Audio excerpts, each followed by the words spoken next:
is good, all of you beautiful people out there? How are y'all doing today? That is fantastic. Welcome back to the final season preview where we are going to be talking about the NFC West heading into the 2023 National Football season. That is already kicked off with opening night, but we are still one day away from a Sunday at the release of this video, so I am really excited for that. But before we get into the video, I'd like to ask if you have not already to please like, subscribe, and share the video if you have not done so already. Helps boost the exposure, get us out to more eyeballs. So if you have not done that and you'd want to, and you'd like to, that'd be greatly appreciated. Also, if you like, go support me on Patreon at patreon.com/DoubleDieselSports. If you'd like to support the channel, help put food in my belly, that would be fantastic. The link to that would be in the description down below. But let's get on with the video. In our final division, the NFC West, this is always a scrappy one. This is always a fun division to talk about, and this year is no different. I will say, though, this year is a little more abnormal compared to most years when it comes to this division. There are two clear excellent teams in this division, one sniffing excellence and one already in the Super Bowl contender tier, and the other two are clearly just the bottom feeders of not just this division, but in the league as a whole. But we are going to be talking about them. And as you guys know, if you have been here, we will be going through each position group, ranking them as they stack up against each other. And we are going to start, as always, with the quarterback position. And this one was a little tricky at first. I eventually settled on this ranking, where Geno Smith is number one, which if you had said this a year ago, I would have been crucified at the stake. You know, Geno Smith, that was such a great story last year. A guy who was a highly touted second-round pick, who was a highly touted prospect coming out of West Virginia, and was on a bad Jets team, couldn't get it together, bounced around as a backup for many years, wound up here in Seattle after they trade Russell Wilson, and he was granted the starting job, and no one really expected anything. Everyone thought they were going to be in the Bryce Young sweepstakes, and he not only overperformed, he ended up being legitimately a top 10 quarterback last year.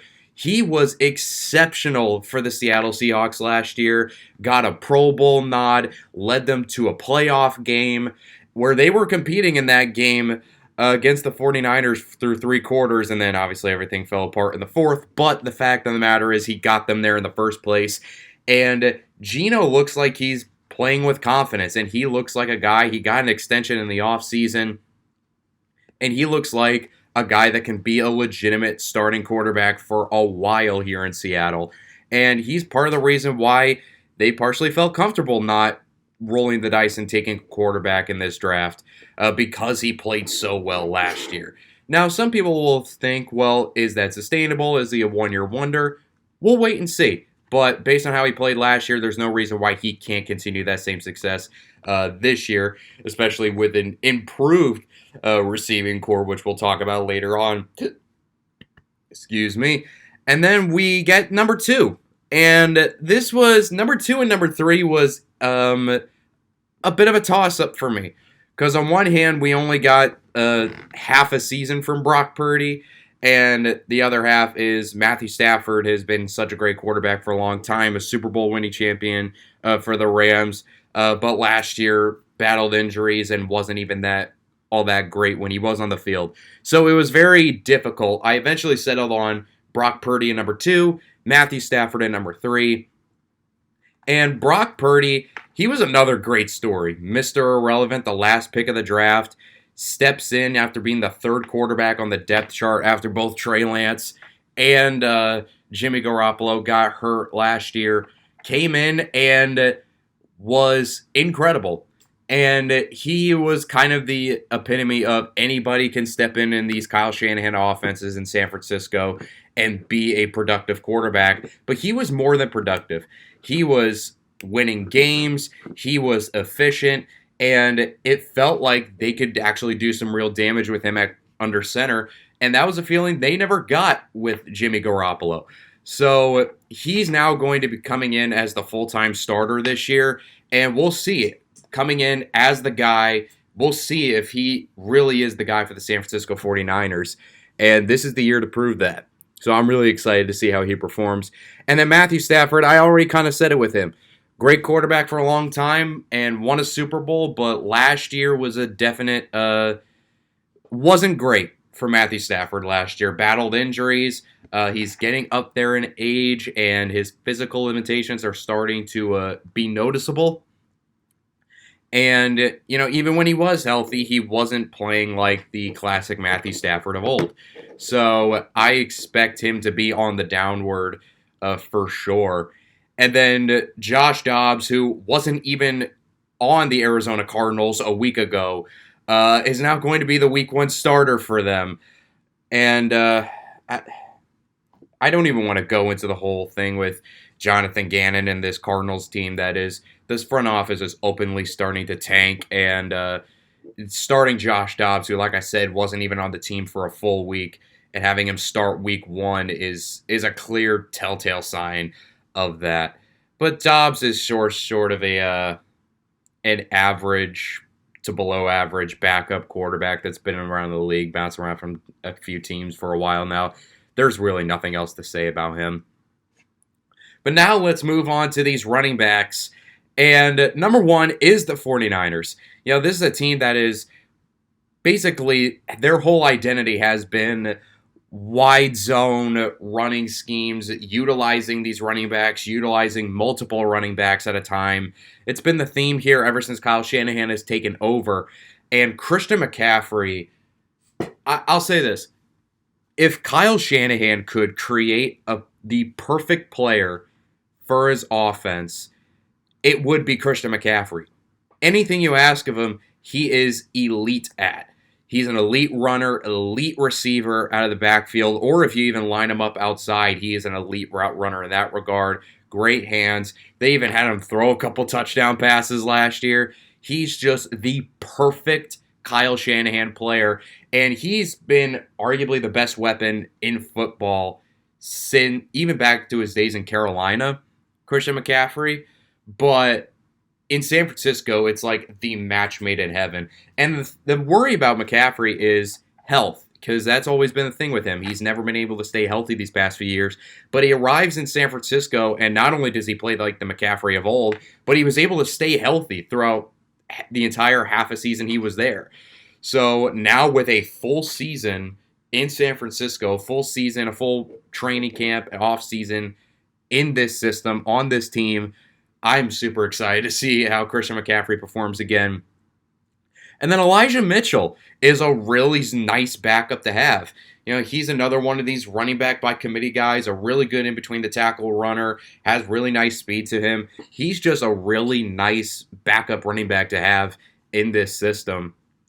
And then number 2 is the Seattle Seahawks with Kenneth Walker, who really burst onto the scene last year. I mean, he was getting a lot of hype. He was getting Heisman hype back in his final year in Michigan State, and including one game against Michigan where he had 4 rushing touchdowns in an insane game. That was really my introduction to Kenneth Walker. And then he gets drafted in the second round last year by Seattle when everyone was scratching their heads because, remember, everyone thought the Seahawks were tanking. And everyone thought that, hey, why are you drafting a running back in the second round when you have so many other holes on this team? Well, Kenneth Walker proved to everybody why he was taken in the second round, because he is an incredible football player. Incredible breakaway speed, great runner with great speed. He's just so freaking fun to watch. And then Zach Charbonnet is like a mini Kenneth Walker. He was kind of the same thing where he was in college, transferred to UCLA in his final year, played really, really well, gets drafted, and he's like the perfect complement to Kenneth Walker. He's sort of very similar, he's short but really built and really nice breakaway speed and really tough runner to bring down as well. He's a really fun player, and this is going to be a really fun young running back tandem in Seattle for sure. And then number 3 is the Arizona Cardinals, because James Conner is still okay. Yeah, he's far from his days in Pittsburgh, where everyone was considering him to be like the next great Pittsburgh running back, taking over for Le'Veon Bell. Hasn't been quite the same since then, and has come to Arizona, where he has had a bit of a career revival. Has scored a lot of touchdowns, but he's not the most dynamic guy. He's not really all that explosive. He's just a big, tough runner that sort of has decent power to him and is a decent receiver out of the backfield.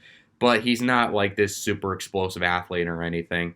And then Keontae Ingram is just a fine, okay backup running back. Nothing really else to say about him. And then number 4 is the Rams with Cam Akers, who, man, the Cam Akers story to me is just really sad.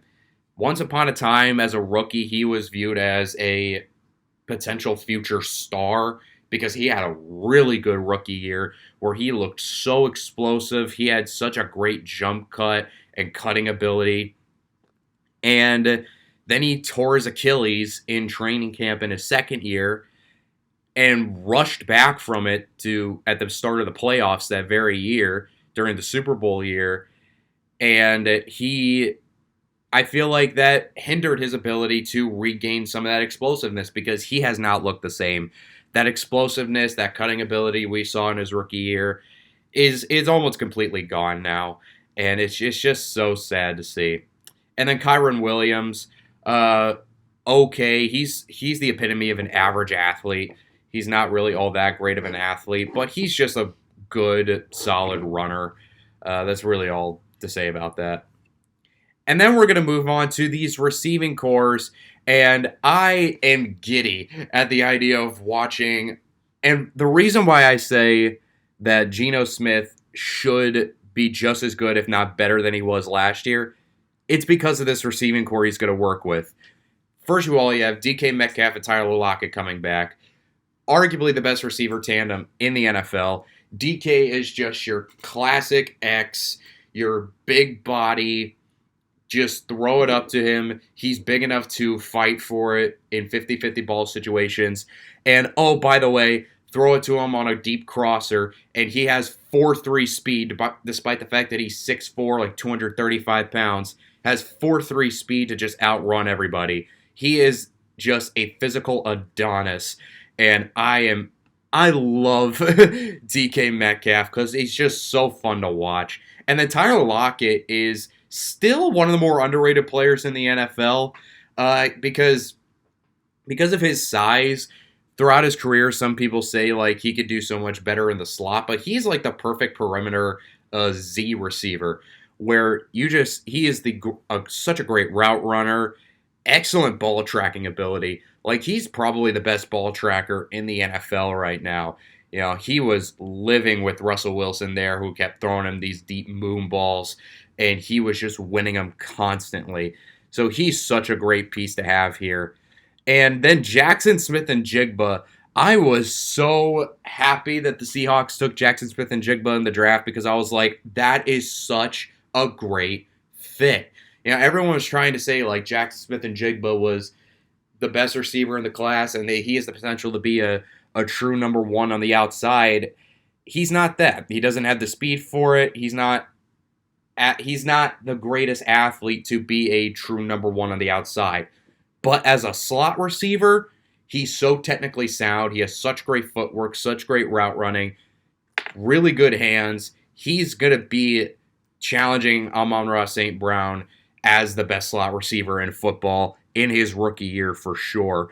And with these guys, with DK and Tyler on the outsides, there's no reason why he can't be productive because he's going to get looks. You can't cover all these guys. And then Noah Fant's just a really good tight end. He's a guy they got from Denver in the Russell Wilson trade. Another reason why that trade's just a constant win for Seattle and a constant L for the Denver Broncos. Because Noah Fant's still a really good tight end.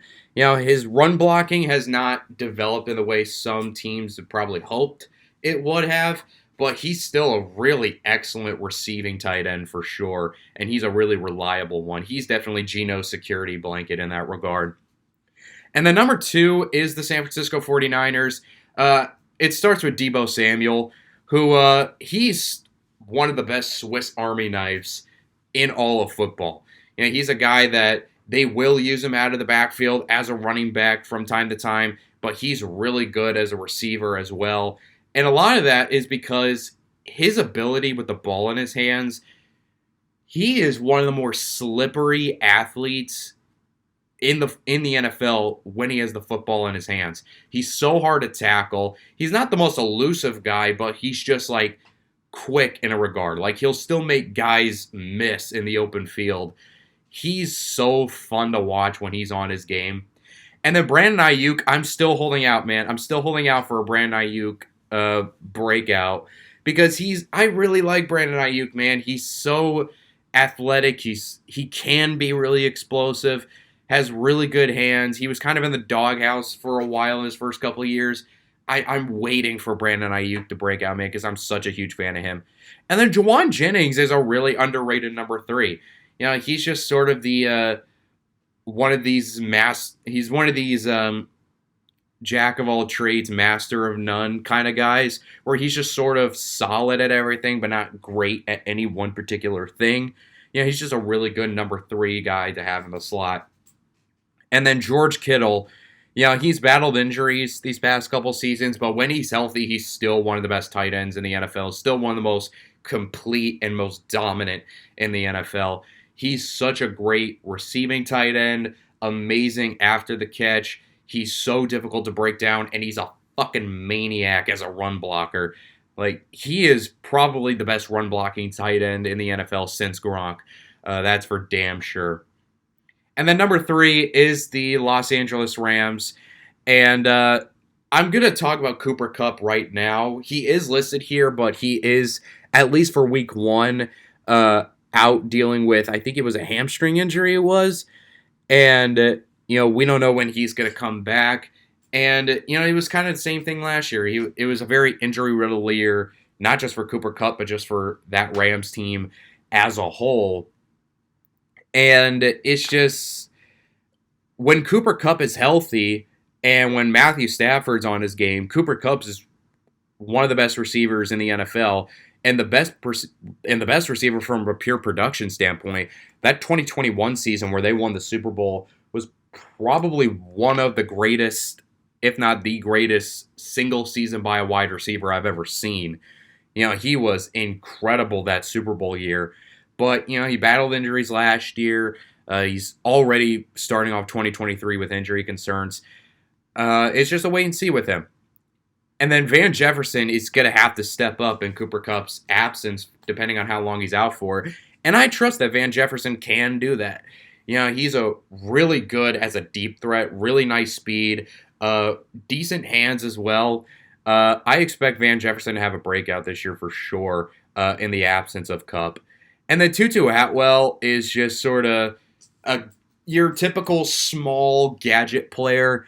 He's was 5'8", like 140 pounds or something that he was coming out. You know, some ridiculous like that. Like, he's really small, really shifty, but he's more of like a gadget piece and nothing else that has to be this team's number 2 wide receiver right now. And I don't know how to feel about that. And then Tyler Higbee is just your classic, solid receiving tight end. He's been like that his whole career, and I expect it to stay like that. And then number 4 is the Arizona Cardinals, and man, this team just has borderline nothing. Their best receiver right now is Marquise Hollywood Brown.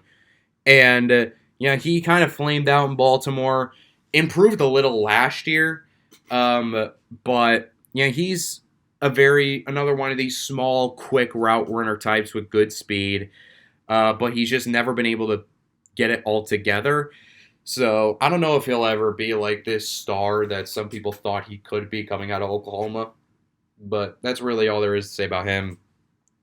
And then I really like the Michael Wilson pick in the 3rd round. You know, he was a guy that went to Stanford, where they don't really pass the ball a whole lot, and shows up at the Senior Bowl and shows that he is an excellent route runner with really good hands, really nice run blocker as well. You know, he's a really interesting, nice find for them in the 3rd round. And I'm excited to see, because he's going to get playing time this year for sure. I'm excited to see what he can potentially do. And then Rondale Moore, man, I was such such a huge Rondale Moore fan when he came out of Purdue a couple years ago. I don't know why this Cardinals team has never properly figured out how to utilize him. Um, I'm at the point where I'm starting to chant free Rondale Moore, put him somewhere else and see if he can get a fresh start because he's such a great athlete. He's so explosive with the ball in his hands. And even every once in a while, you'll see the flashes of when he gets the ball in his hands, he'll make a big play. It's just Arizona's, for some reason, never been able to figure out how to use him, and it's so frustrating. But he will be the slot receiver this year. They're listing him as that. So hopefully he will actually get more opportunities to show what he can do because I still think he could be a great player. And then Zach Ertz, once upon a time, was one of the better tight ends in the NFL, but age is starting to catch up to him, and he's just kind of a shell of what he once was at this point. And now let's talk about these O-line units. And, all these O-line units are kind of underwhelming to some degree. And it was kind of difficult to rank them. I eventually settled on this one with San Francisco at number 1. And you can make a debate that they shouldn't be. Because outside of one piece in Trent Williams, the rest of this line is sort of average. I do rank them number 1 because Trent Williams is still the best tackle in all of football. Forget just tackle. He's still the best offensive lineman in all of football. He's probably the most dominant run blocker I've ever seen. A rock in pass protection. He is as complete a left tackle as you will ever see. We will never see a tackle as complete as Trent Williams is at everything he does. And he's the sole reason they rank number 1 because the rest of these guys, Aaron Banks is okay. Jake Brendel is fine. Spencer Buford is below average. And then Colton McKivitz is just a complete liability. And, they're lucky they have Trent Williams, and they're in a wide zone blocking scheme where I will say all these guys are good run blockers, so they will be successful in that regard. But in passing situations, outside of Trent Williams, this is going to be a rough group to watch.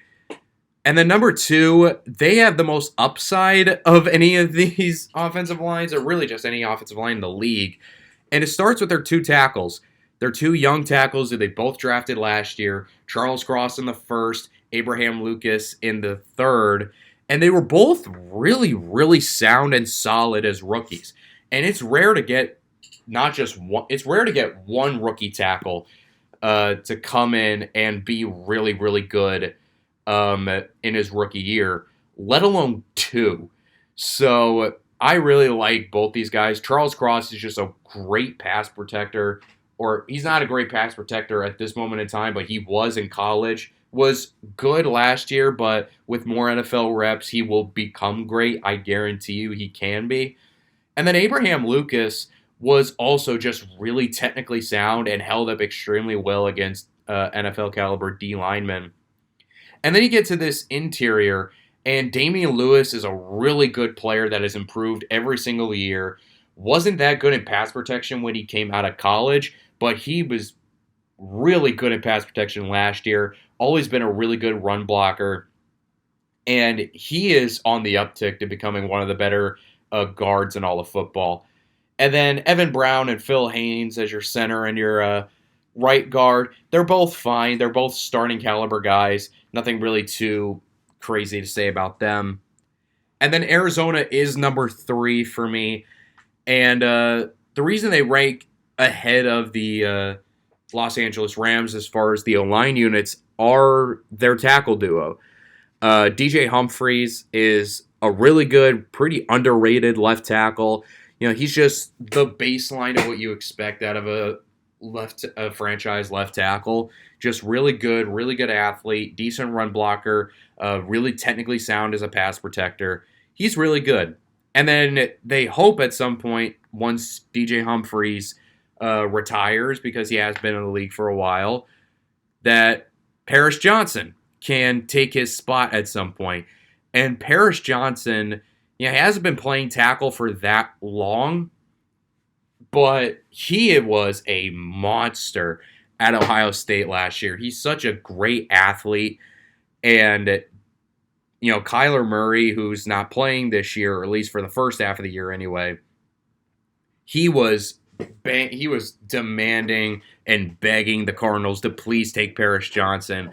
And it's when you watch the tape of him, it's not hard to see why.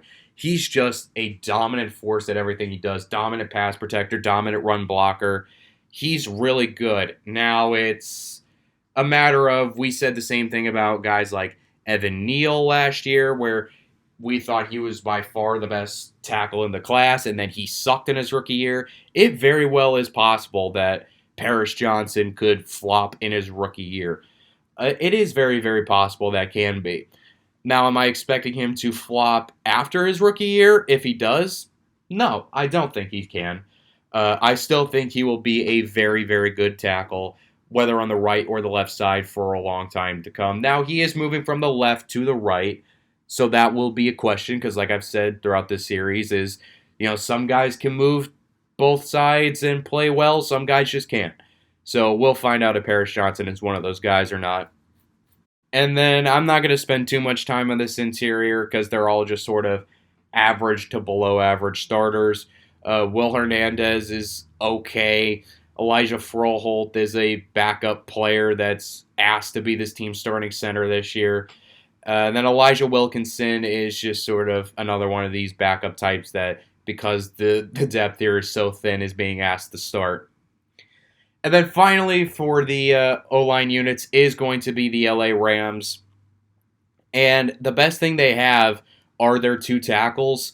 Rob Havenstein is still a really good tackle. He was one of the lone bright spots on their offense last year. So it's nice to have him still here. Joe Noteboom was really good at one point, but last year took a clear step down. He's still average. He's just sort of okay.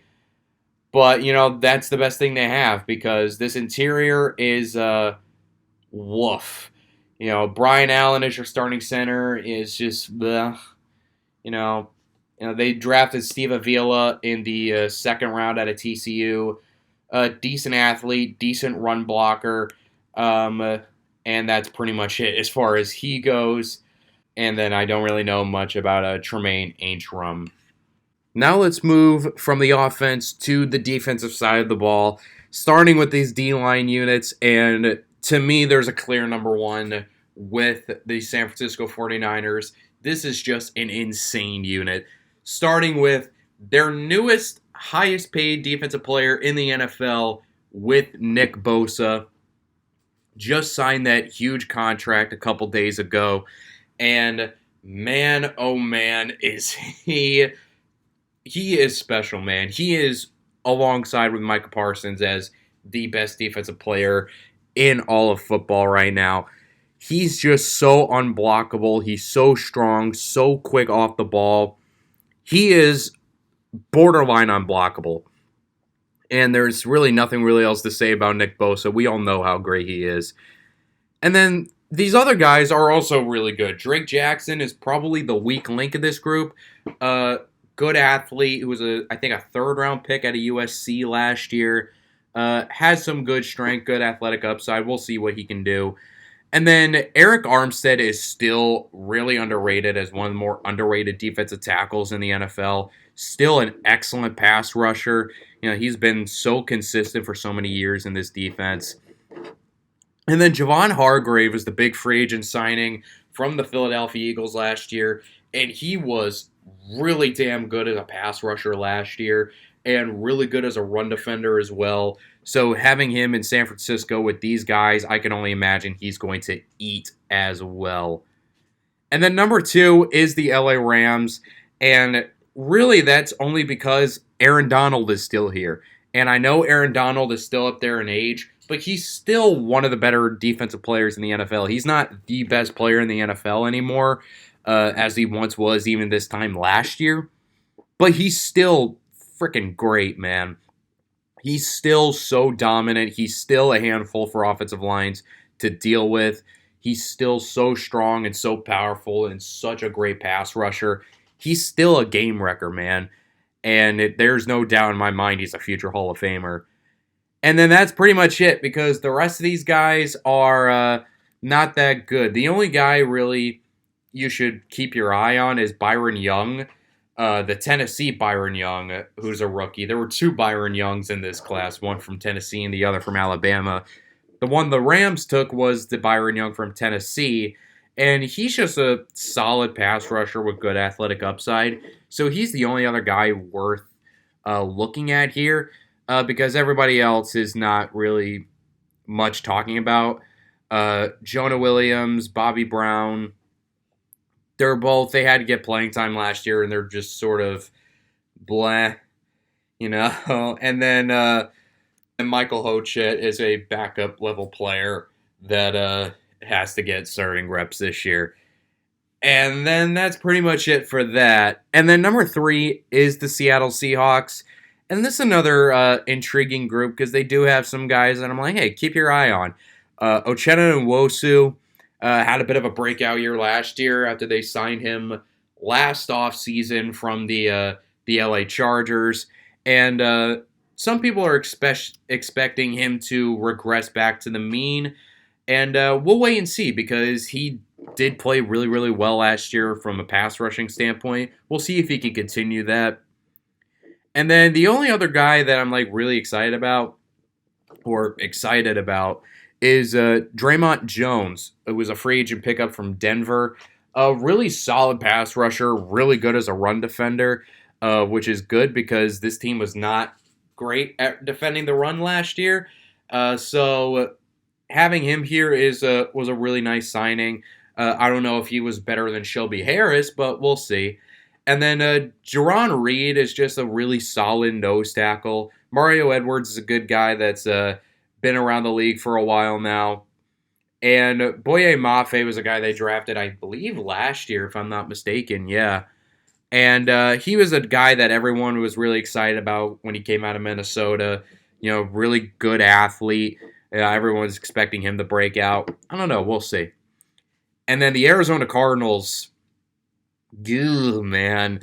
Like, I shit you not, the only guy worth talking about is Zaven Collins, who was a first-round pick a couple of years ago, and he's slowly come along. He's a really good athlete, and he's still kind of learning how to play the linebacker position. And I expect at least Jonathan Gannon, who is a really good defensive coach, to at least coach him up in that regard. But Zaven Collins is the only guy here worth talking about, because the rest of these guys are just backup players that they have to start. And there's really nothing else to say about that, man. And now let's talk about these linebacking cores where there's a clear number one. It's the San Francisco 49ers. They have, in my opinion, the best linebacking duo in all of football. And Fred Warner is, in my opinion, the best linebacker in all of football. You talk about a guy who is converted safety, has put on some weight, and has learned how to play the linebacker position better than anybody. Yeah, he's such a great player in coverage, physical when it comes to coming down and playing the run. He's just the do-it-all linebacker, and he does everything at an elite level. There's nothing else to say about Fred Warner. And then Dre Greenlaw has been here for a bit. He's the perfect complement, because he does everything that Fred Warner can do, just not as good, but still really freaking good. You know, we all know how these two guys are, and they're both excellent football players. And then Oren Burks is just here as a third linebacker. They brought him over from Green Bay. Don't really know too much about him, but hey, here in San Francisco, we'll see if he could be really good, because most guys usually are. And then number 2 is the Seattle Seahawks, and I can't start off this any better without talking about the return of Bobby Wagner and how important that is, not just from an on-field standpoint, despite the fact that even in his age, he's still a really good linebacker. He's not the best linebacker in football anymore, but he's still a really, really good linebacker. But that doesn't even talk about what it means to bring him back from a culture and leadership standpoint. You know, they let him go last year, probably because they thought they were in the middle of something, in the middle of tanking. So they let him go to try and win a Super Bowl, another Super Bowl somewhere else. And he plays well for the Rams last year. And then he comes back to Seattle, and he should be the leadership that this young team, because it is a young team, should really need to really become successful. Because this is a defense that struggled at the beginning of last year and then got a little bit better as the year went on. Having just Bobby Wagner back, not just as a football player, but just as a leader and just as a presence, should be a huge benefit to this, not just this defense, but as a team as a whole. And then Jordan Brooks is a really good linebacker as well. You know, excellent in run defense, not good in pass coverage, but he's still one of the better run defending linebackers in the NFL, even though he's more similar built to Fred Warner, who's he looks more like a closer to safety than a pure linebacker, but he's much, much better as a run defender than he is as a coverage player. And then number 3 is the Arizona Cardinals. Kaiser White is the best linebacker, inside linebacker that they have. They brought over from Philly, and he's just sort of fine. You know, he's another one of these good at everything but not great at any one thing kind of guys. And he's just a solid linebacker to have. Probably better as a linebacker number 2, but he has to be the LB1 here, which I don't know how that's going to work. And then Josh Woods, I don't know too much about. And then number 4 is the Los Angeles Rams, and this is probably the worst linebacking duo in the NFL. Ernest Jones is just bleh. You know, he's just very mid. You know, he's not the greatest athlete in the world. He's kind of undersized, not really all that great. And then I don't really know anything about Christian Rosenboom. And then last, but certainly not least, are the secondary units. And some of these are fun, some of these are not. Starting with number 1 with the Seattle Seahawks, and this is a really, really fun young secondary that I think is going to, within the next couple of years, like they're trying to recreate the Legion of Boom, and this has a great potential to be Legion of Boom 2.0. And I'm actually going to start with their current slot corner right now, that I expect at some point in the future to be their future number 1 on the outside, and that is first-round pick Devin Witherspoon, who he was a draft darling because not only is he incredibly physical, which that just alone makes him the perfect Seattle Seahawk, but he's also so technically sound. He's such a great athlete, really great speed, sticky in man coverage, smart as an IQ, has a really high IQ zone defender. And he was the best corner in this draft class, and they got him at 5, which shocked a lot of people. But then the more you look at it, the more you're like, man, they're trying to improve on a strength. Because Tariq Woolen burst onto the scene last year. He was, I think, a 5th or 6th round pick at a UTSA last year. And, you know, he was sort of one of these tall, lanky corners with great speed, but that was pretty much it. You know, he didn't really have the greatest technique in the world and stuff like that. So he slid in the draft, despite the fact that he had 4.2 speed. And he comes in as a rookie, as a starter, and he burst out as a rookie, man. You know, he had a really good rookie year. He was a true ball hawk. He had a lot of interceptions, a lot of earned interceptions too. And you saw he improved in his technique as the year went on. He's a really good player that now has the potential to even be their number 2, depending on how Devin Witherspoon comes along. And you're hoping Devin Witherspoon comes along and wins the outside job at some point, because the other outside corner right now is Trey Brown, who is a backup player that, I don't know if they just don't trust Devin Witherspoon on the outside at this moment in time, or they do, but they also just don't trust Kobe Bryant to play in the slot.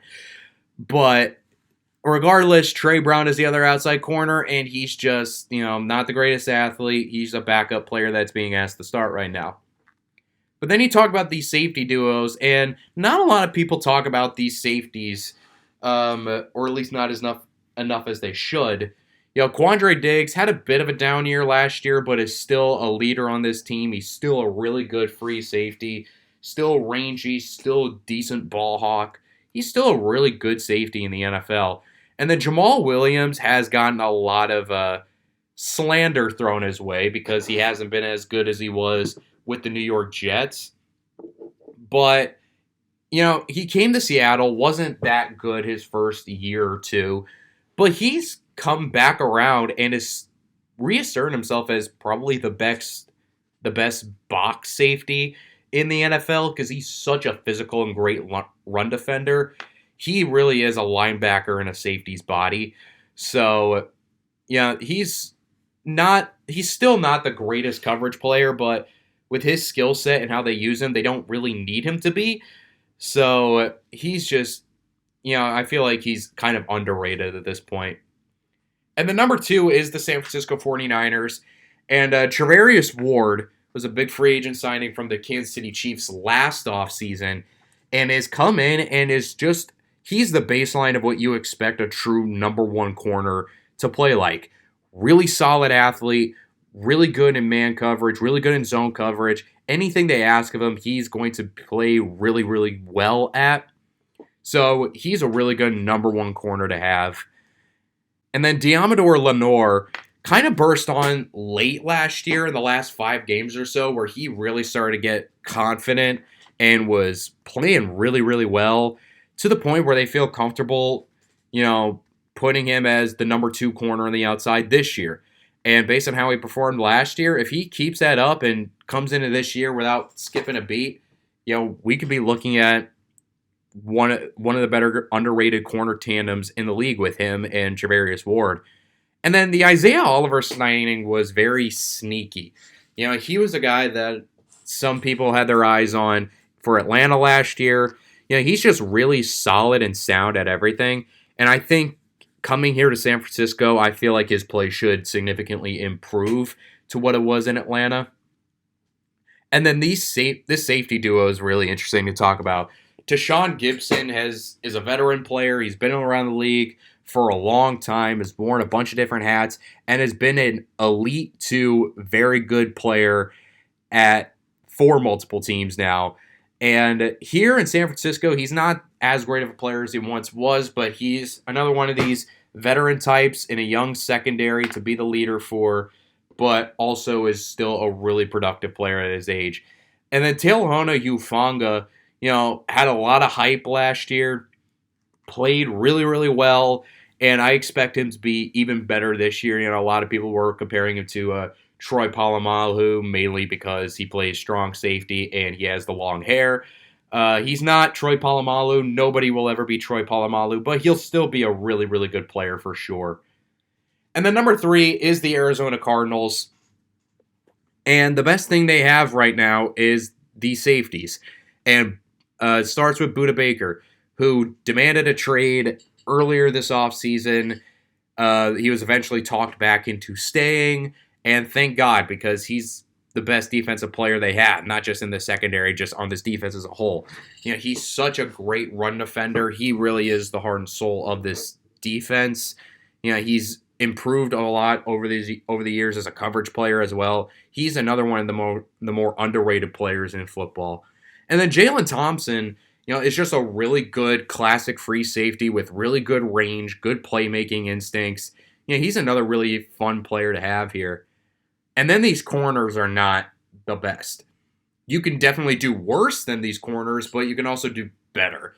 Marco Wilson, he's sort of another one of these raw pieces where he's still learning how to be a proper, consistent coverage player.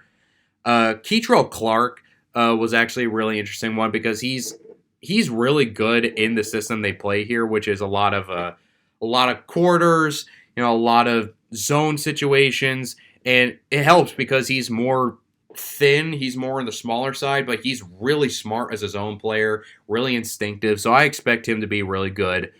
And then Antonio Hamilton is just sort of blah. And then last but not least is the Los Angeles Rams. And this is a bad group. At least compared to the rest of the league, it is. Um, Ahkello Witherspoon is fine. Yeah, they brought him over from Pittsburgh. He's sort of okay at everything. He's fine as like a number 3, maybe number 2 corner if you're desperate. But here he's their best corner, and that's not a good thing to have at all. Now you hope with the other 2 guys they have here at corner that these guys develop and turn into something where they don't have to rely on Ahkello Witherspoon being their best corner.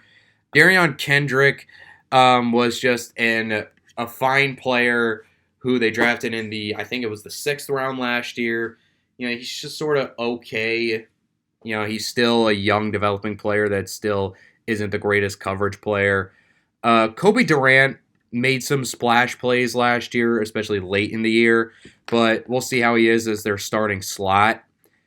And then their safety duo, Jordan Fuller at strong safety and Russ Yeast. This is not great. Jordan Fuller's okay, but Russ Yeast is a backup player that once again is being asked to start because they don't have a lot of depth. And that's sort of the theme with the Rams as a whole is this is a team that doesn't have a lot of depth because they haven't had a lot of draft picks. So that's how you get starting guys like Kobe Durant in your slot and Russ Yeast as your starting free safety. But that is going to put a wrap on it. We're done. It is over. We have gone through all 8 divisions. We've previewed every team in every division, and now we can focus on the season ahead of us.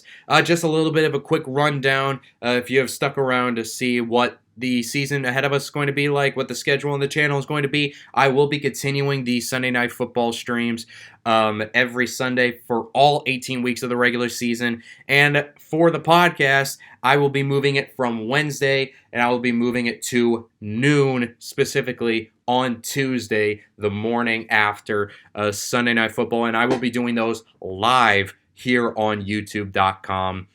And I will be talking about the previous week of football, what we could potentially expect storyline-wise going into the regular season. So that is the rundown of what the regular season schedule on this channel is going to look like. Like I said at the start of the video, if you have not already, please like, subscribe, and share the video if you like this content or know anybody that would enjoy this content.